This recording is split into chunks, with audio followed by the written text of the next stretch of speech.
Irmãos, nós vamos ver um vídeo interessante, que está bem dentro do que vamos falar nesta noite. Pode soltar. Estamos em Pequim, chama Wang Fujin. Essa rua tem muitas comidinhas, inclusive tem escorpião. Então vamos começar, e eu vou começar com estrela do mar, muito bonito. Vamos experimentar. Quanto porco. Crocante, muito apimentado. Deixa eu ver. Bem apimentado esse aqui. Eu achei que ia ser mais esponjoso. Pra mim, estrela do mar era uma coisa, quase um legume, sabe? Nossa, o que tem dentro? Não faço ideia. A referência que eu daria pra vocês é morder ossinho de frango. Ou espinha de peixe bem frita. Então, Cici, gafanhoto é isso. Eu posso não experimentar? Pra quê, cara? Vamos lá comer coisas que nunca comi. Vou começar. Ele tá te vendo. Ele tá me olhando. Ele tem carne e as asinhas e as perninhas e o corpo ganham todas texturas diferentes. Então, quando você come, dá uma sensação um pouco mais complexa do que morder ossinho. Vamos lá? Ele tá me vendo. Então eu viro de costas pra você. Ah, Cici, pegou sua asa. Caranguejão bonito. Queria um desse, por favor. Caranguejão. Olha que coisa mais linda. Que acabou de cair um pedaço no chão. Isso aqui tá pingando óleo, meu amigo. Acho que não tem como não ser bom. Muito bom. Muito bom, essa massinha, não tenho a menor ideia do que seja, mas é gostosa. Deixa eu ver. Ele vai caindo aos pedaços enquanto você come. Essa é uma massinha de ovo com farinha. Na verdade, não experimentei. Eu perguntei agora. O caranguejo, ele tem mais ou menos o gosto da carninha de siri, mas mais encorpado. Siri quase não tem carne. Aqui tem carne pra caramba, mano. Calma aí, Davião. Tem mais coisa bizarra. É? Tipo o quê? Tipo lacraia. Como chamam isso aqui na China? Ele é venenoso. Pois é, venenoso e é o dobro do preço de todos os outros até agora. Espero que não tenha gosto de ossinho de galinha frita. Esse você vai experimentar? É, vai, porque ele é medicina chinesa, na verdade. Ah, esse é medicinal, né? É. Vamos lá.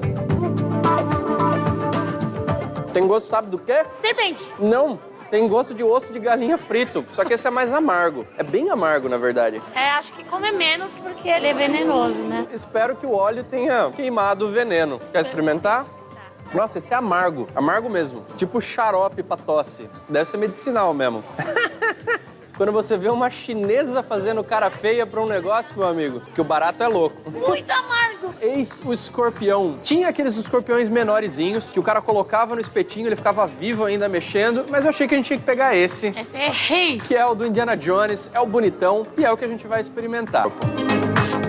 Realmente tem uns pelinhos. Ah, igual comer camarão, né? É. Nossa senhora. Não tem gosto absolutamente nenhum a garrinha. Ele é duro, mas é um duro quase chiclete. É quase como se fosse papai do céu falando pra mim, filho, não, esse não é de comer. Ó, eu percebi que dentro aqui, olha, das garrinhas, tem essa carne meio roxa. Talvez aqui dentro tenha mais dela pra gente experimentar. Vou dar uma dentadona no corpo agora pra ver como é que é por dentro. Vamos ter colagem. Tem nada. Olha que metáfora para um produto da China. Tem nada dentro. E é isso. Crocante, gosto de, por favor, não faça isso. É. Produto da China, não tem nada dentro. Muito bem. Esse vídeo veio apenas para ilustrar a última parte desse tema que estamos trabalhando desde o capítulo 8. Das comidas sacrificadas a ídolos que o apóstolo Paulo está batendo tão forte em 1 Coríntios.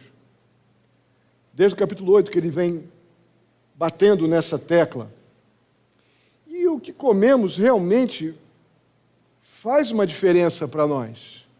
Eu creio que a gente não come, bom, não vou dizer todos não, que tem uns meio doidos aí, igual esse aí do vídeo, né? Mas normalmente a gente não come tudo que passa, né? Eu já vi umas caras aqui, ó. A gente é meio seletivo, né? A gente dá uma avaliada, quer saber a origem e tal. E alguns dos coríntios, eles entendiam que eles eram livres para comer qualquer carne. Alguns crentes da igreja de Corinto. Eles eram livres para comer qualquer tipo de carne, mesmo que aquelas carnes tivessem sido sacrificadas a ídolos. Eles estavam tão liberados nesse pensamento, nesse comportamento, que eles não tinham o menor critério, o menor momento de reflexão sobre comer comidas que faziam parte de um ritual de adoração a ídolos pagãos, a uma religiosidade pagã. Estou falando dos crentes de Corinto, aqueles que tinham conhecimento, aqueles que conheciam os princípios que envolviam a questão do culto, a adoração ao único Deus. Mas, ao mesmo tempo, havia um outro grupo, vocês devem lembrar, dentro da igreja de Corinto, que eles eram mais restritivos, eles eram mais comedidos. Mas para esse grupo, que tinha essa visão mais completa, tinham, vamos dizer assim, o conteúdo maior do ensinamento do apóstolo Paulo sobre o assunto, eles comiam sem critério em qualquer circunstância, unicamente por causa da lógica, que é bíblica, é verdade. Eles se baseavam apenas na lógica desse princípio que está aqui em 1 Coríntios, capítulo 8, dos versos 4 a 6. Diz assim: portanto, em relação ao alimento sacrificado aos ídolos, sabemos que o ídolo não significa nada no mundo e que só existe um Deus. Pois mesmo que haja os chamados deuses, quer no céu, quer na terra, como de fato há muitos deuses e muitos senhores, para nós, porém, há um único Deus, o Pai, de quem vêm todas as coisas e para quem vivemos, e um só Senhor Jesus Cristo, por meio de quem vieram todas as coisas e por meio de quem vivemos. Essa é a instrução que essas pessoas tinham mais conhecimento, em detrimento daqueles outros, que talvez recém-convertidos, não tinham essa instrução, mas criam em Jesus, porém não tinham esse conteúdo que dá uma segurança e dá uma confiança tão grande para aqueles que creem em Jesus. Isso é gratificante. A questão é que eu preciso fechar esse assunto, e esse assunto fecha realmente aqui no texto que vamos ler hoje, dos versos 14 ao 33 de 1 Coríntios 10. Mas antes eu preciso lembrar o porquê dessa discussão. Isso eu falei com vocês lá em 14 de janeiro, mas eu quero trazer à lembrança rapidamente esse ambiente, esse cenário, de Paulo precisar falar tanto tempo sobre essa questão, sobre essa temática, que deu apenas um pano de fundo para ele tratar assuntos muito mais sérios, comportamentais e morais dos crentes coríntios. Mas o cenário, o pano de fundo era o seguinte: os gregos e os romanos, eles eram politeístas, ou seja, eles adoravam vários deuses, acreditavam em espíritos maus, a ideia de monstros, demônios, eles tinham isso muito forte na cultura deles. Eles acreditavam que esses espíritos maus, eles invadiam então os seres humanos, eles também se incorporavam aos alimentos antes desses alimentos serem comidos, e que esses espíritos maus eles seriam eliminados se a comida fosse então levada aos altares e sacrificadas ali aos deuses pagãos, e os espíritos maus iam ser ali retirados do alimento. Então o sacrifício ele não tinha como propósito somente obter algum tipo de favor de Deus. Não, o sacrifício ele tinha muito a ideia de limpar a carne de uma contaminação demoníaca. Aquela coisa cultual, pagã, que afastava a pessoa do culto ao único Deus e a mantinha presa a essa religiosidade, esse cerimonial terreno, pagão e demoníaco. Essa carne, então, uma vez descontaminada, ela era oferecida aos ídolos, como sacrifício, ela era ofertada, e nessa, ela era também servida, muitas vezes, uma boa porção dessa carne descontaminada, ela era vendida no mercado, os mercados públicos da época. A porção que não era queimada no altar, ela era servida dentro dos templos, onde se faziam as grandes festas pagãs, e ali se fazia também a comilança dessas carnes aí. Depois da conversão, então, alguns desses novos crentes que faziam parte da igreja de Corinto, eles estavam se sentindo muito incomodados por comer destas carnes compradas nesses mercados, que recebiam carnes purificadas. Eles se sentiam mal com isso, pois fazia eles lembrarem, então, da sua vida pagã e da adoração a deuses pagãos, e eles se sentiam incomodados com isso ainda. Pouca instrução bíblica, pouca maturidade espiritual, mas crentes. Num processo ainda de crescimento, diferente daqueles que tinham conhecimento, mas talvez não tivessem a maturidade, a vivência do conhecimento. Não é? Uma coisa muito comum em nossos dias. Não estamos muito longe disso aqui, não. Então, o apóstolo Paulo, agora nos versos 14 até o 33, ele vai fazer uma última abordagem desse tema, mas numa perspectiva bem diferente do que fez até agora. Vamos ler, depois vamos orar. 1 Coríntios capítulo 10, dos versos 14 ao 33, acompanhem vocês aí em suas Bíblias. Diz assim, chegamos lá? Por isso, meus amados irmãos, fujam da idolatria. Estou falando a pessoas sensatas. Julguem vocês mesmos o que estou dizendo. Não é verdade que o cálice da bênção que abençoamos é uma participação no sangue de Cristo e que o pão que partimos é uma participação no corpo de Cristo? Como há somente um pão, nós que somos muitos somos um só corpo, pois todos participamos de um único pão. Considerem o povo de Israel. Os que comem dos sacrifícios não participam do altar? Portanto, o que estou querendo dizer? Será que o sacrifício oferecido a um ídolo é alguma coisa? Ou o ídolo é alguma coisa? Não. Quero dizer que o que os pagãos sacrificam é oferecido aos demônios e não a Deus.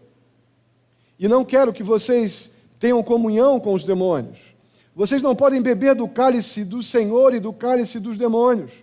Não podem participar da mesa do Senhor e da mesa dos demônios. Porventura provocaremos o ciúme do Senhor? Somos mais fortes do que Ele? Tudo é permitido, mas nem tudo convém. Tudo é permitido, mas nem tudo edifica. Ninguém deve buscar o seu próprio bem, mas sim o dos outros. Comam de tudo o que se vende no mercado, sem fazer perguntas por causa da consciência, pois do Senhor é a terra e tudo o que nela existe. Se algum descrente o convidar para uma refeição e você quiser ir, coma de tudo o que lhe for apresentado, sem nada perguntar por causa da consciência. Mas se alguém lhe disser, isto foi oferecido em sacrifício, não coma, tanto por causa da pessoa que o comentou, como da consciência. Isto é, da consciência do outro, e não da sua própria. Por quê? Pois por que minha liberdade deve ser julgada pela consciência dos outros? Se participo da refeição com ação de graças, por que sou condenado por algo pelo qual dou graças? Assim, quer vocês comam, bebam ou façam qualquer outra coisa, façam tudo para a glória de Deus. Não se tornem motivo de tropeço, nem para judeus, nem para gregos, nem para a igreja de Deus. Também eu procuro agradar a todos, de todas as formas, porque não estou procurando o meu próprio bem, mas o bem de muitos, para que sejam salvos. Amém? Vamos orar. Pai Santo, muito obrigado, mais uma vez, ó Pai, por estarmos reunidos aqui em nome de Jesus, para prestar este culto ao Senhor. Eu peço, ó Pai, que o Senhor aceite a nossa gratidão, a nossa adoração e fale conosco, ó Pai, pela Tua palavra, nos ajuda a perceber o que esse texto aqui tem a ver conosco hoje. Ajuda-nos, Pai, eu te peço, em nome de Jesus. Amém. Muito bem. Por mais que a expressão fujam da idolatria nos chame fortemente a atenção no verso 14, terminamos com esse verso semana passada, por mais que essa sentença nos chame bastante a atenção, e vamos tratar disso um pouco mais adiante, eu quero ver com vocês algo também que precisava nos chamar a atenção, mas não chama tanto, que é o apóstolo Paulo chamando esses crentes de Corinto de meus amados irmãos. Como lá no capítulo 1, que ele falou tão bem desse grupo de crentes da igreja de Corinto, e nós já vimos que era uma turminha da pá virada, né? Eram difíceis, uns crentes difíceis, complicados, metidos a sabe tudo. Se não eram os metidos a sabe tudo, era um outro grupo que via problema em tudo. Um não via problema em nada por causa do conhecimento. O outro via problema em tudo porque não tinha ainda maturidade espiritual, não tinha conhecimento, convivência com as Escrituras. Eram crentes. E o apóstolo Paulo não se desfaz deles, muito pelo contrário, os disciplina seriamente, muitas vezes. Mas ele, mais uma vez, ele chama essas pessoas de meus amados irmãos. A coisa é tão séria que eles, como disse há pouco, mas quero relembrar, por causa do conhecimento que eles tinham de tudo, e também do que eles tinham à mão das Escrituras, eles se julgavam muito sábios, muito capazes, muito espirituais, muito intelectuais, muito socialmente corretos, criticavam violentamente o apóstolo Paulo, porque julgavam que o apóstolo Paulo pregava essa mensagem simples do Evangelho. Se você crê que você é pecador, que Jesus morreu na cruz, seus pecados estão perdoados, que isso? Isso é uma barbaridade para o meu intelecto. E eles julgavam, não somente, eles menosprezavam o apóstolo Paulo, por causa disso, como também menosprezavam o Evangelho.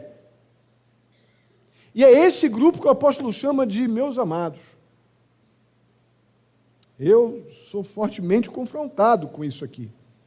Eu posso pensar em muitos nomes para os coríntios, mas seguramente meus amados não é o primeiro nome que vem à minha cabeça.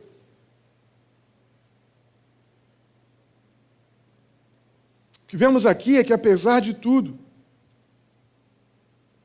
Paulo amava aqueles crentes difíceis e cuidava pacientemente deles. Nem que fosse, muitas vezes, com a vara, mas ele o fazia, com o objetivo de trazê-los.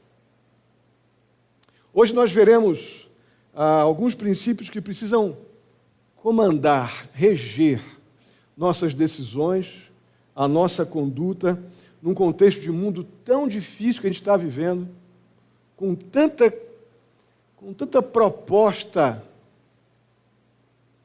permissiva, tantas alternativas para aquilo que Deus diz não, tantas oportunidades de não ter posição nenhuma, ser neutro e ainda assim ser agradável, ser aceito e, na verdade, socialmente correto. Nós precisamos de posição bíblica, de posicionamento, não somente para as nossas decisões, como, obviamente, também para aquilo que fazemos. E aqui nos versos 16 a 22 do nosso texto, o apóstolo Paulo ele fala de duas mesas, que são colocadas aqui, na maneira como o apóstolo Paulo está apresentando no texto, elas são colocadas uma ao lado da outra, uma diante da outra. A primeira mesa é a mesa do Senhor, é a ceia do Senhor. Mesa essa que os crentes de Corinto, eles se juntavam, se reuniam para celebrar a ceia do Senhor, lembrando sua morte, sepultamento, ressurreição, a participação na mesa, através dos elementos do pão e do cálice, relembrando todos aqueles laços profundos que nós, como crentes, temos com Cristo, sendo um com Ele em sua morte, como também em sua vida. Eles tinham tudo isso em comum, como nós hoje. Mas ainda assim, alguns crentes que estavam nesta mesa do Senhor, na igreja de Corinto, eles se sentiam muito à vontade para sentar numa outra mesa. A mesa que fazia parte de um ritual pagão. Eles se sentiam à vontade para estar no ambiente e participar de uma mesa de pessoas talvez legais, um monte de gente boa, mas de uma mesa onde haviam ali um contexto, onde aquelas comidas que estavam ali sendo apresentadas ou colocadas a mesa para que fosse comida, elas eram sacrificadas ou ofertadas a ídolos e eram adoradas em cultos, em celebrações a deuses pagãos. Aí Paulo dá uma arrumada na casa, nos versos 16 e 17. Participar da mesa do Senhor simbolicamente representa, então, nos tornarmos participantes do corpo e do sangue de Cristo, nos garantindo, então, todas as bênçãos envolvidas na obra de Cristo na cruz pelos nossos pecados. Essa ceia aqui, como o apóstolo Paulo diz nos versos 16 e 17, que nós relembramos aqui sempre, ela simboliza essa nossa união com Cristo na sua morte, na cruz, e hoje, no contexto do seu corpo como igreja, sendo a sua igreja.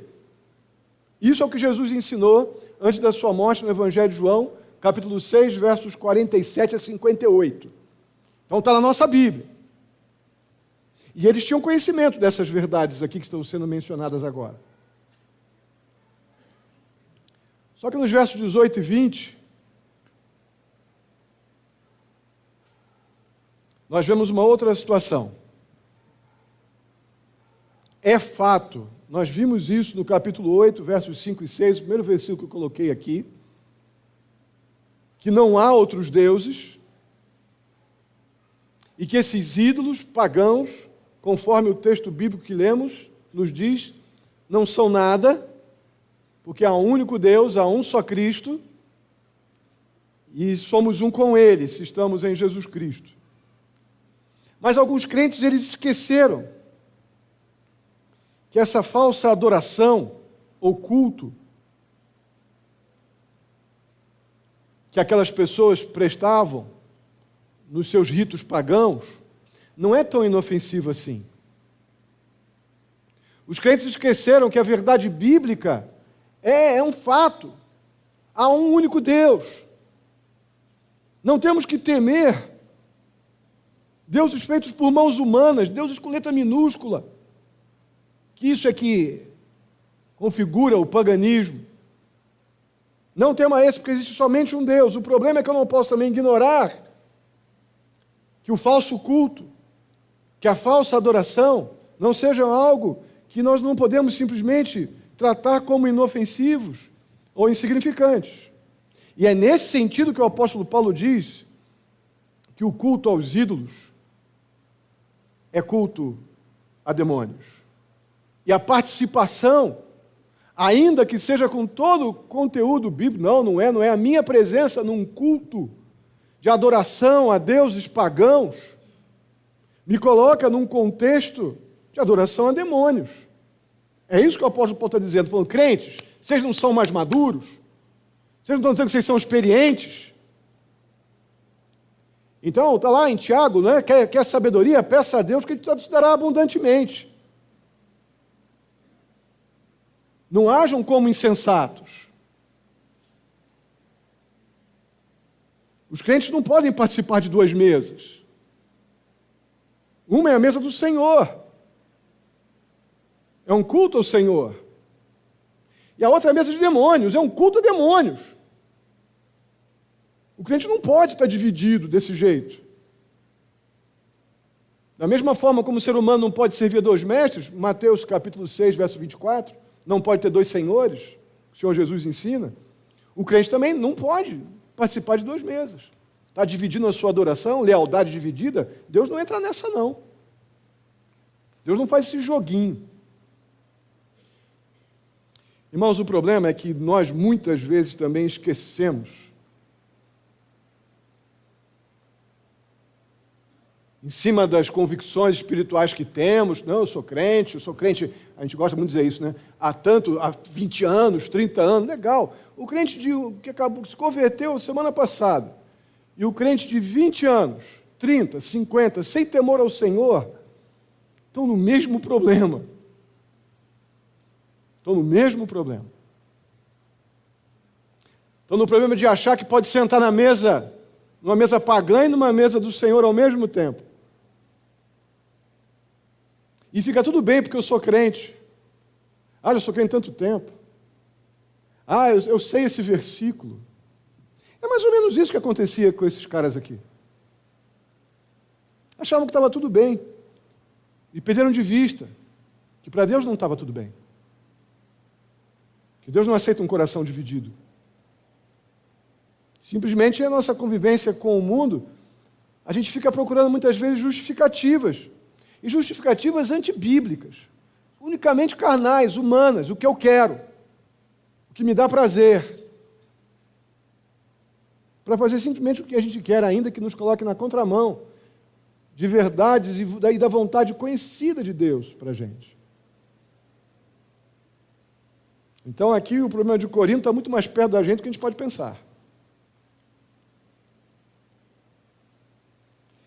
É por isso que no versículo 14, ou é isso que o apóstolo Paulo quer dizer com fujam da idolatria. A gente quer tanto alguma coisa que a gente coloca aquela coisa no lugar de Deus na nossa vida. E tudo que fica entre você e Deus é idolatria.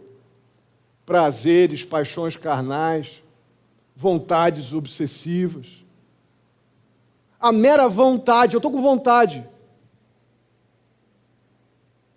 alimentada pela ansiedade, a vontade se torna algo impossível, aspas, de controlar, né? Então, mesmo que eu saiba a vontade de Deus em algumas coisas, eu fico em ambientes onde eu estou dividindo aquilo que deveria ser para a glória de Deus, a minha vida como um culto a Deus. O pastor Paulo disse aqui na abertura do culto. Eu fico num contexto onde que a minha vida precisa ser um culto a Deus e ao mesmo tempo eu estou prestando um culto a deuses pagãos de um mundo idólatra que está aí à mercê do demônio. Fazemos isso com uma facilidade extrema, com todo o nosso conhecimento, em nome das paixões, em nome do que eu quero, em nome do ser feliz a qualquer custo, como se estar com Cristo e fazer a vontade do Senhor não fosse algo que nos trará grande felicidade. A felicidade não está no mundo, a felicidade está em Cristo. Amém?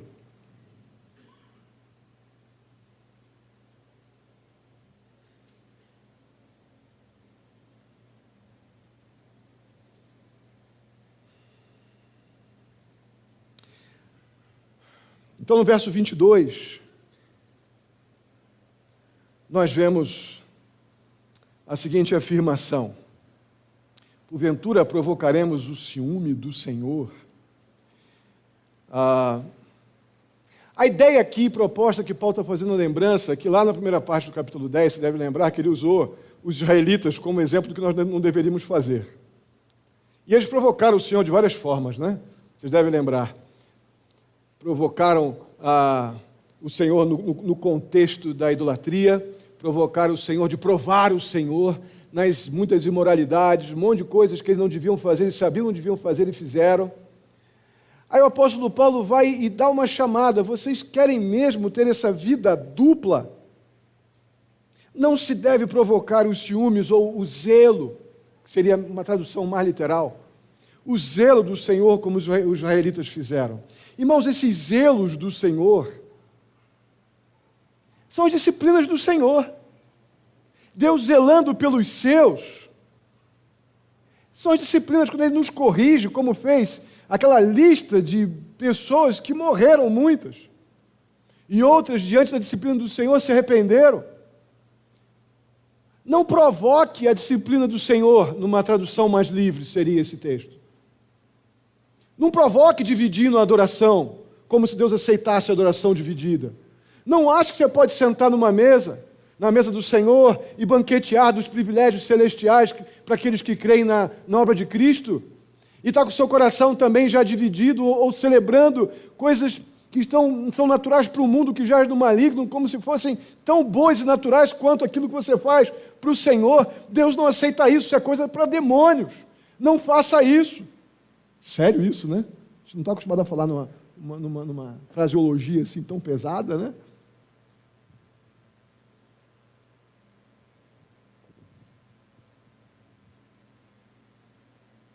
O fato é que enquanto os ídolos e as coisas que lhes são sacrificadas não são nada, como vimos no capítulo 8, versos 4 a 6, a gente não pode ignorar que elas são usadas sim, são usadas pelo enganador, que é Satanás, com o objetivo de afastar as pessoas do verdadeiro Deus. Esse é o objetivo do engano, da religiosidade pagã, dessa coisa que é vendida como bonitinha, mas por trás tem todo um contexto onde Satanás reina. E o objetivo é nos desviar as pessoas da vontade conhecida de Deus que está aqui à nossa mão. Irmãos, o diabo não vai aparecer para a gente de chifre, não. Sai dessa. Já vai aparecer numa mesa bem bonitinha, com um banquete bem bacana, com convites bem colocados, com uma oratória bem bonita, bem articulados. Até com um jeitinho de crente ele vai aparecer.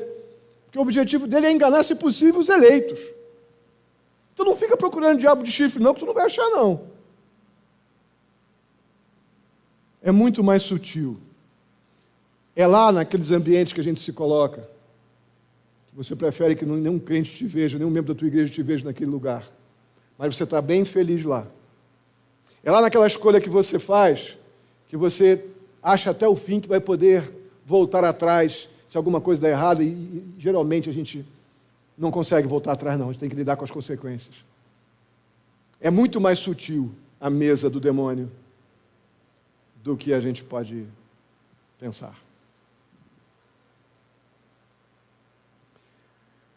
Mas agora, nos versos 23 a 33, vamos para o outro lado da moeda. Vamos ver aqueles crentes que eram extremamente sensíveis quanto a esse comer qualquer comida de origem duvidosa, esse povo mais novo na fé, queridos. O apóstolo Paulo chama de amados, seguramente não diria, mas provavelmente, recém-convertidos, vindos aí desses cultos pagãos, lá do primeiro século, na igreja de Corinto. Eles estavam indo para outro extremo. Todo alimento que parava diante deles, eles tinham medo. E perguntavam, será que essa carne foi oferecida a ídolos? E ficavam lá olhando, E aquele problema sério, né, que eu, por ter vindo de origem neopentecostal, quantas vezes vinha de reunião de oração de madrugada, aquelas torres que nós fazíamos lá, que a gente faz aqui, torre de vigia, alguma coisa semelhante lá na igreja minha. E eu vinha andando da igreja para casa, e às vezes cruzava lá com bêbados na rua, e já passava com o dedo assim, sai demônio, sai demônio. Via demônio na árvore, na sombra, no poste. Via demônio em tudo quanto é lugar. Já passaram por isso? Pois é, crente imaturo. Crente, mas imaturo. Com pouco conteúdo bíblico e maturidade cristã. Mas crente, piedosos, esses caras aqui eram assim. E eles chegavam na comida cheios de vontade de comer. Mas será que isso aqui foi vendido em mercado que comprou comida lá no templo de Afrodite? No templo de Artemis? Não vou comer essa carne, não. Paulo dá uma resposta bastante simples para isso. Para essas pessoas que estão aflitas em sua consciência, no seu coração, mas são crentes. Paulo dá uma resposta muito sucinta. Gente, não é bem assim, não. Ele diz no verso 23. Vamos ler juntos. Tudo é permitido, mas nem tudo convém. Tudo é permitido. Pois é. O que importa é se eu estou fazendo alguma coisa que constrói, produzindo algo que edifica alguma coisa. E essa alguma coisa é que promova a glória do Senhor, que seja para a glória de Deus. Se eu estou produzindo alguma coisa boa, no sentido daquele bom de Deus, que vimos lá em Romanos, no capítulo 12, no capítulo 8, perdão. O bom de Deus. O bom de Deus é que o pecador se arrependa, para desfrutar de todas as bênçãos espirituais que o Senhor tem para os seus. O bem que vem de Deus é o perdão de pecados. Todas as demais coisas que acontecem na nossa vida, como providência divina e que são boas, são uma consequência ao tudo mais que vos será acrescentado, lá de Mateus 6,33. Porque o bem que vem de Deus é a sua justiça e o seu reino. Então tudo me é lícito. Poder? Claro que pode. Mas te convém, diante dessa referência que nós como crentes temos, de promover a glória de Deus, de buscar o reino e a sua justiça em primeiro lugar? Será que é isso mesmo que eu posso ou devo fazer? Tudo me é permitido, mas isso constrói alguma coisa na minha vida? Edifica alguma coisa que promova a glória de Deus? Que os outros vão olhar para mim e vão dizer, esse camarada é diferente. Esta mulher é diferente.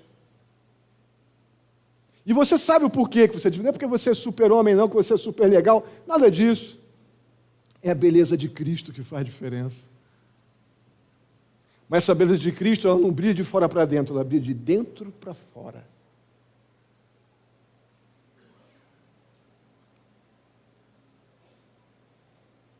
E é isso que deveria diferenciá-los, aqueles crentes de Corinto, nas suas decisões.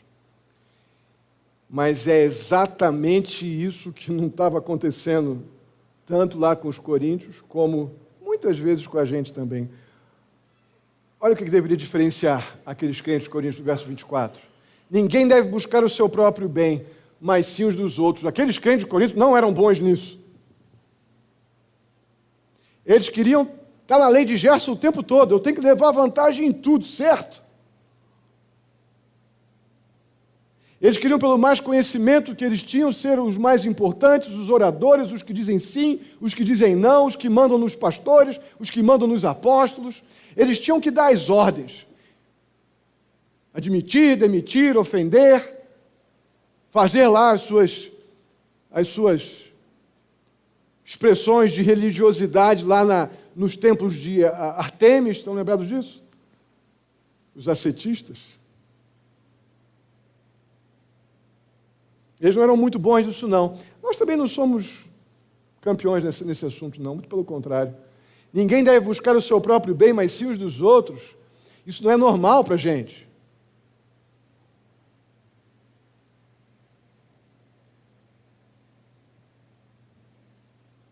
A questão é que se os versos 23 e 24, eles não são uma proposta sociológica,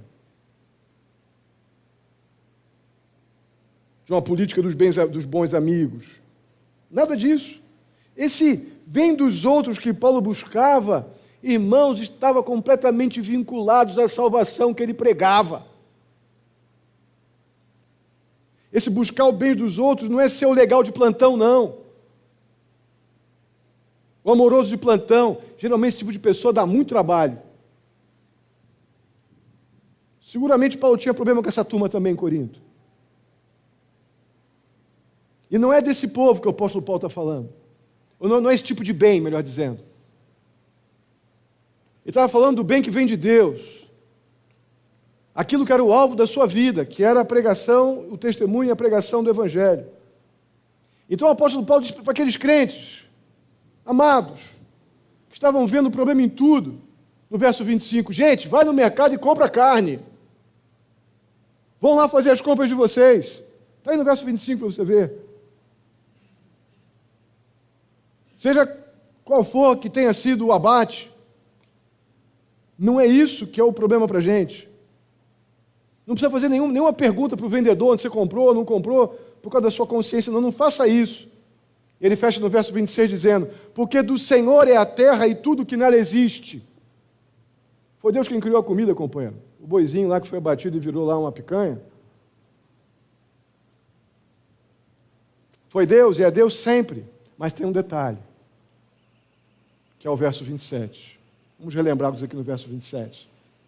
Se algum descrente o convidar para uma refeição e você quiser ir, coma de tudo o que lhe for apresentado sem nada perguntar por causa da consciência. A ideia aqui é a seguinte. E se um incrédulo, uma pessoa não crente, gente boa pra caramba, mas incrédulo, não crente, com todos os seus hábitos religiosos, é uma pessoa sem Cristo, vai e te convida para comer na casa dela.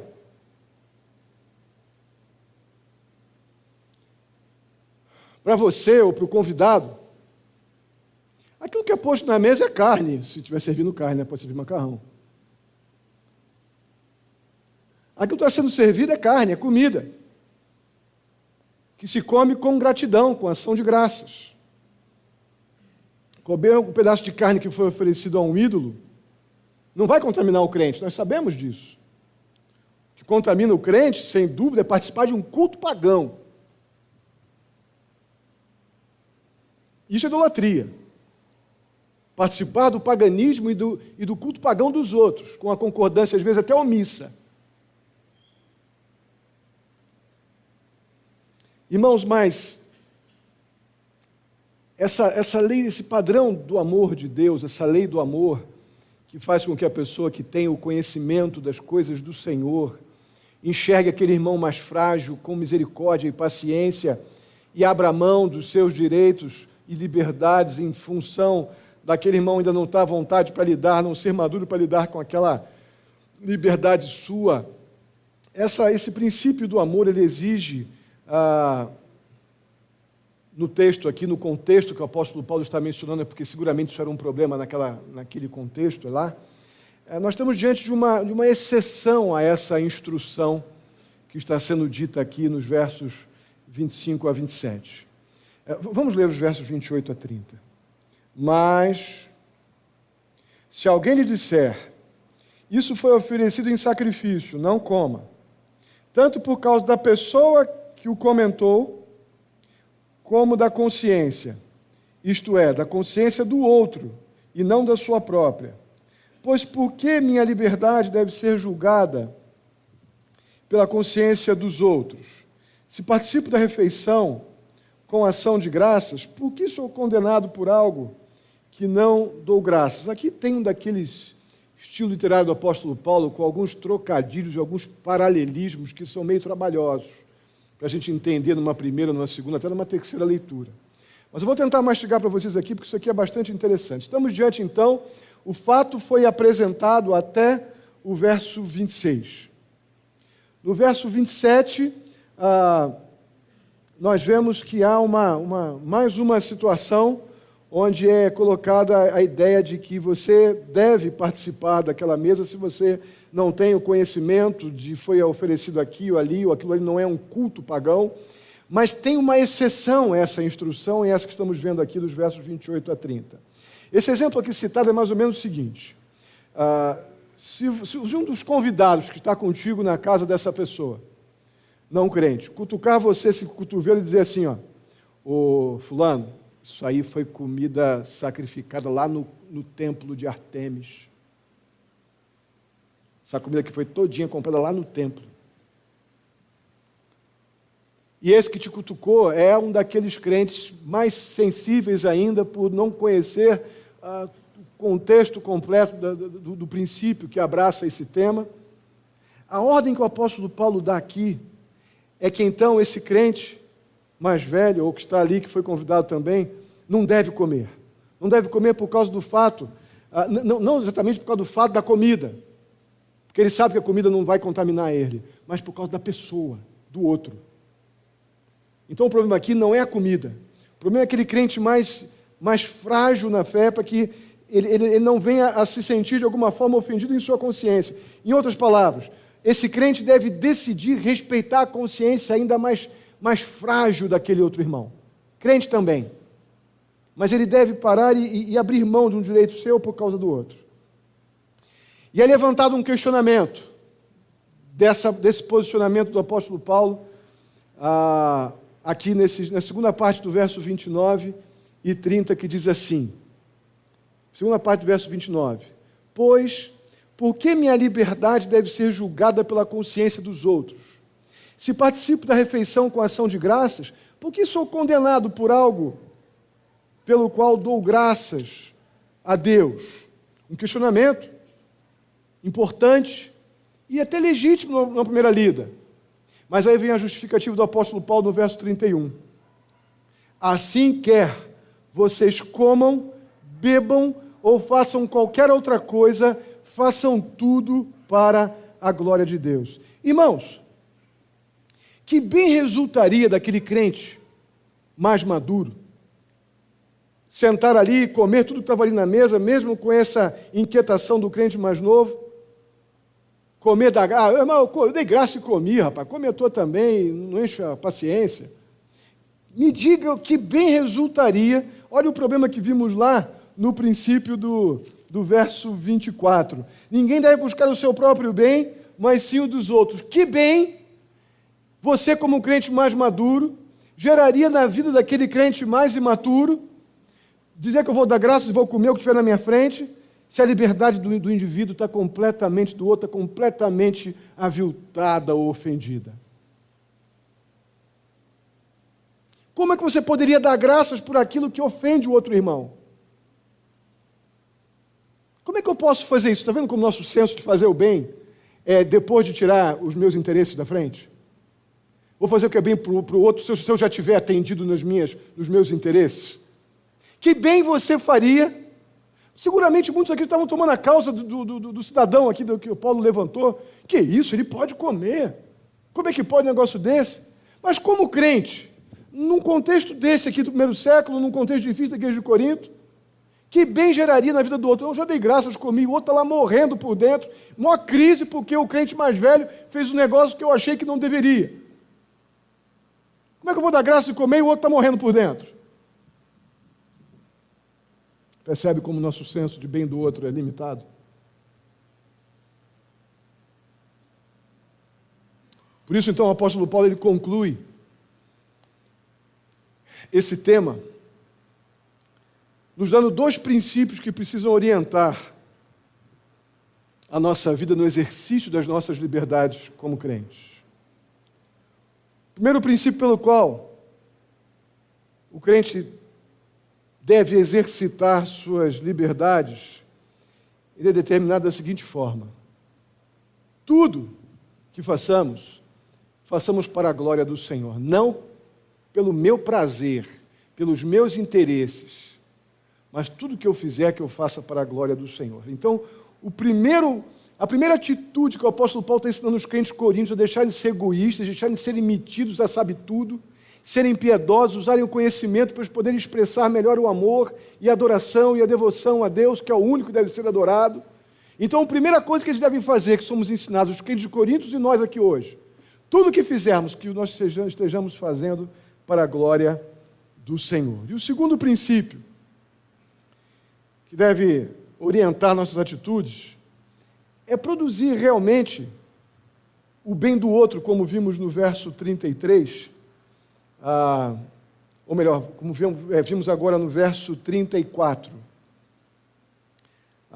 que diz assim, está 24 aqui, mas é 34, tá? É isso mesmo? Não, é 33, está 24 ali, mas é 33.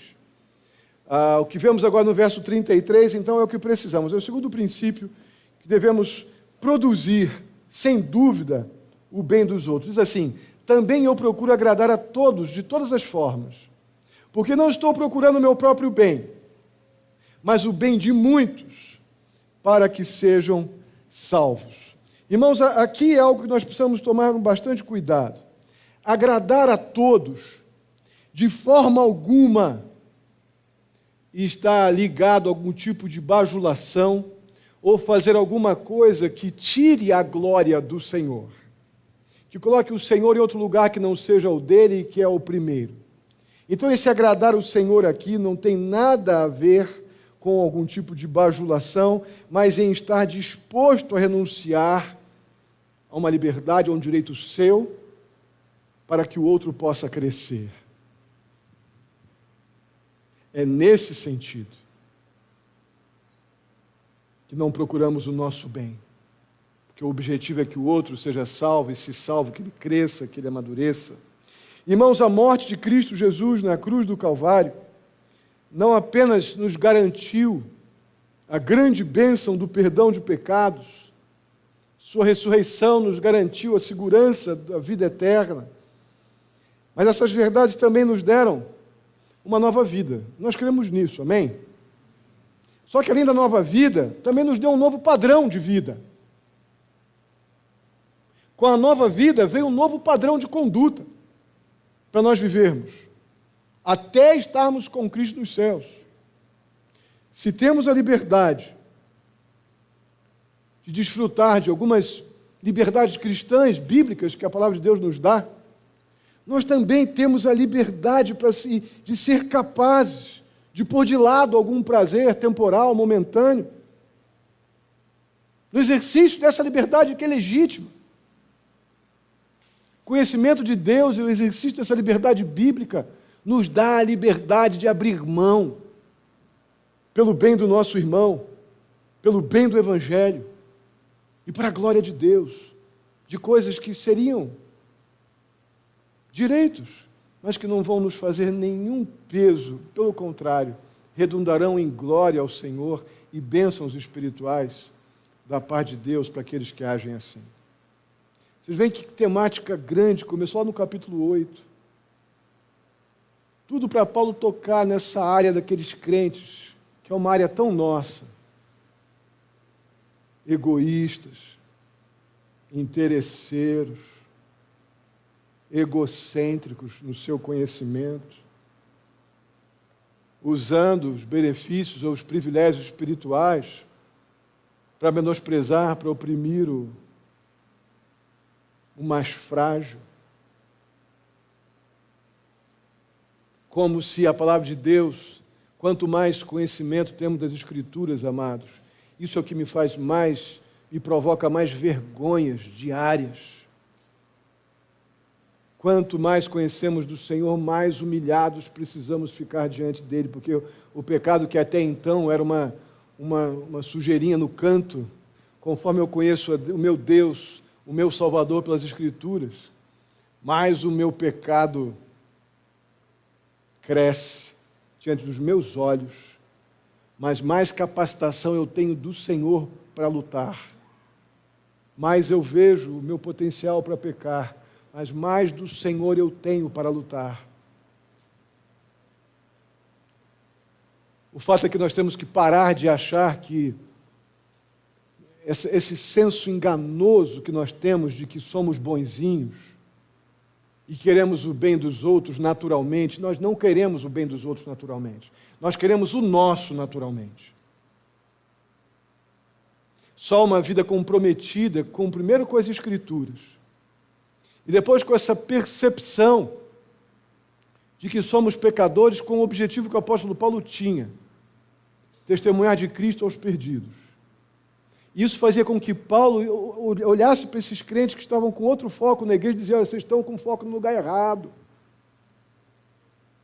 Amem esses pecadores, mas busquem em primeiro lugar um padrão de vida que mostre para esses pecadores que vocês têm realmente o objetivo de fazerem tudo para a glória do Senhor.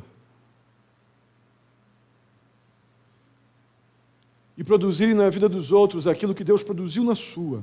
Não serem bonzinhos de plantão, mas produzirem na vida deles aquilo que Deus produziu na tua vida, que foi arrependimento, que foi a alegria de ter um Salvador e a segurança de perdão de pecados, de vida eterna. É isso que Paulo está ensinando os crentes coríntios. Eles estavam achando que o negócio era ser membro da igreja. O negócio era ser da igreja de Corinto. Vamos ver aqui no capítulo seguinte, capítulo 11, o apóstolo Paulo pegando duro na participação deles na ceia, que ainda assim estavam achando que a ceia era uma cerimônia apenas para mostrar poder ou de cumilança. Paulo vai dizer: não é bem assim não. É por isso que muitos de vocês não somente estão fracos, como já morreram. Vamos ficar de pé, vamos orar. Vamos pedir a Deus que nos ajude a reter aquilo que ouvimos nesta noite.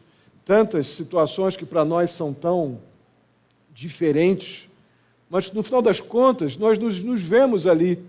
Facilidade com que a gente comunga com o Senhor e com o mundo. A facilidade como nós dividimos a glória do Senhor e a atenção que é devida unicamente ao Senhor, dividimos também com tudo que é. Eu não digo tudo não, nós escolhemos até. Coisas que têm um comprometimento direto com este mundo, e o príncipe deste mundo é Satanás. E eu, por causa de interesses e prazeres terrenos, temporários, que não tem nenhum poder de salvar ou de transformar, eu me apego a isso, mas daqui a pouco estou querendo participar da mesa do Senhor. A minha vida precisa ser um culto ao Senhor. eu acho que nós podemos melhorar, né, irmãos? Vamos orar. Pai amado, muito obrigado. Mais uma vez eu te agradeço. Pela maneira carinhosa como o Senhor fala conosco, pela tua palavra. Esses exemplos aqui, ó Deus, de tanto tempo atrás, como eles vêm para hoje, ó Pai, porque se o problema lá era pecado, Deus, o problema de hoje também é pecado. E o Deus que perdoou pecados lá atrás é o mesmo Deus que perdoa pecados agora. O mesmo Cristo que morreu na cruz para aquele povo lá atrás é o mesmo que morreu por nós aqui agora. Ajuda-nos, ó Deus, a não somente ter uma imensa gratidão pela nova vida que recebemos em Jesus, mas podermos também ter um novo padrão. Um padrão estabelecido pelo Senhor, pela nova vida que o Senhor nos deu. É assim, ó Pai, que com todo amor, paciência, misericórdia, mostraremos a este mundo, às pessoas que estão ao nosso redor, as belezas de Cristo. Não pelo muito que falamos, mas pelo que somos. Ajuda-nos, Pai, a ter este padrão, onde tudo o que fazemos precisa ser para a Tua glória e para o bem daqueles que ainda estão perdidos. Então, quando testemunhamos de Cristo, demonstramos que queremos muito bem aqueles que nos cercam. Assim eu te peço, leva-nos em paz para os nossos lares. Muito obrigado pela nossa escola dominical. Muito obrigado por este culto que o Senhor nos permitiu prestar ao Senhor. Leva-nos em paz para os nossos lares. Nos dá uma semana guardada, dirigida, em tudo por Ti. Nos ajuda, ó Deus, em nossos desafios pessoais. Que estejamos nos desafiando diariamente a uma vida debaixo dos padrões que o Senhor estabeleceu para os seus. Assim eu te peço agradecido. Em nome de Jesus. Que a graça do nosso Senhor e Salvador Jesus Cristo, o amor de Deus, nosso amado Pai, a comunhão e a consolação do Espírito Santo esteja sobre a vida de cada um de vós, queridos e amados irmãos, hoje e até a vinda do nosso Senhor Jesus Cristo. Amém e amém. Os irmãos podem sentar, tenha o seu tempo de oração.